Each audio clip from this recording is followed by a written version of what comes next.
Bien, mesdames et messieurs, merci. Nous avons souhaité, avec Monsieur le ministre Charles Kofi Dibi, faire un point de presse rapide pour vous indiquer donc l'état d'avancement des travaux concernant les relations commerciales, les activités économiques entre, en particulier, les entreprises françaises et la Côte d'Ivoire. Et je voudrais, avant de laisser la parole à mon collègue et ami Monsieur Dibi, vous indiquer que la France est aux côtés de la Côte d'Ivoire et le manifeste en particulier par la mise à disposition de prêts dans des délais extrêmement rapides, puisque j'ai signé aujourd'hui la garantie de l'État français qui permet à l'Agence française du développement de signer mardi avec Monsieur le ministre Dibi un prêt dont la première tranche sera versée avant la fin du mois d'avril, première tranche d'un montant de 200 millions d'euros qui permettra donc de faire face aux besoins d'urgence ainsi qu'au paiement des arriérés de salaire des fonctionnaires. Ce premier versement sera suivi un peu plus tard d'une deuxième tranche de 150 millions, je parle évidemment en euros, pas en dollars, et qui permettra donc, selon des affectations financières à définir avec Monsieur le ministre, et dans le souci de redresser l'activité économique, eh bien d'aider au financement de l'économie ivoirienne. Par ailleurs, la France participe également, soit sous forme de prêts relais, soit sous forme à définir, au soutien financier auprès de la Côte d'Ivoire pour l'aider à payer ses arriérés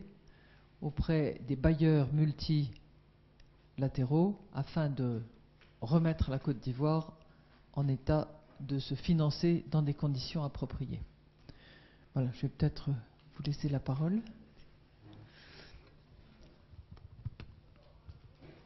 En tout cas, peut-être juste un mot simplement pour vous indiquer que l'État français est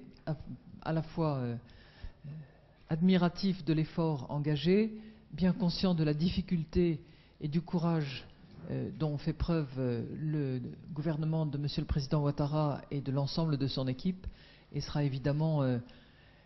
à ses côtés disponible et enthousiaste pour participer au renouveau d'une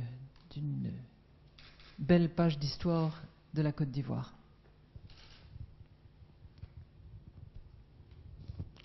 Je voudrais effectivement remercier la France et surtout remercier Madame Lagarde qui a toujours été très sensible aux difficultés que nous avons. Évidemment que le financement de la France vient de façon très opportune, parce que lorsque nous faisons la situation, l'état des lieux, il y a eu 5 mois de fonctionnement, mais dans les 5 mois de fonctionnement, on a les ressources qui ont été certes affectées, mais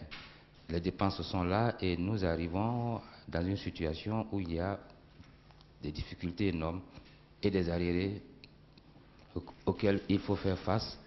pour redonner confiance aux Ivoiriens, redonner confiance aux opérateurs économiques, disons, faire en sorte que l'état de droit s'installe et que toutes les activités reprennent. Effectivement, cette ressource-là, le décaissement est rapide puisque d'ici 2 semaines maximum, je dis 2 semaines maximum, le décaissement sera fait et cela nous permettra de régler rapidement les problèmes urgents qui n'attendent pas et qui demeurent et qu'il faut régler le plus rapidement possible. Ça, c'est l'immédiat. Ensuite, nous avons le court terme. Le court terme, c'est le réengagement total avec les institutions de Bretton Woods, avec lesquelles nous nous sommes entendus, et la France nous accompagne dans ce processus-là pour que de ce côté-là également, il y ait des appuis qui puissent nous permettre dans le court terme de bâtir, disons, une économie qui va en démarrage. Et puis maintenant, nous avons le moyen terme. Le moyen terme, c'est de faire en sorte que nous puissions aller vers un véritable programme économique et financier nous permettant d'ici 2012, mi-2012, d'avoir le point d'achèvement pour bénéficier de l'allègement de la dette.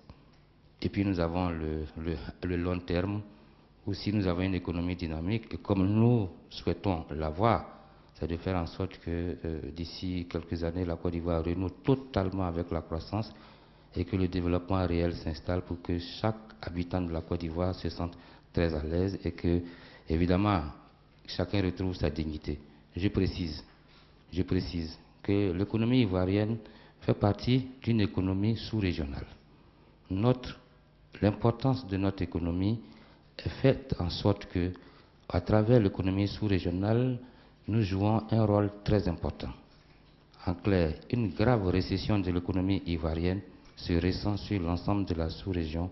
parce que nous avons des économies interdépendantes et parce que l'économie de la Côte d'Ivoire est faite de sorte que un point de croissance généré par l'économie ivoirienne, je dirais peut-être 60% de ce point de croissance est transféré au niveau de notre sous-région. En clair, nous avons une économie inclusive et non exclusive. C'est pour ça qu'il est important d'aider la Côte d'Ivoire, parce qu'en aidant la Côte d'Ivoire, ce n'est pas 26 millions d'habitants qu'on aide, mais c'est 80 millions d'habitants.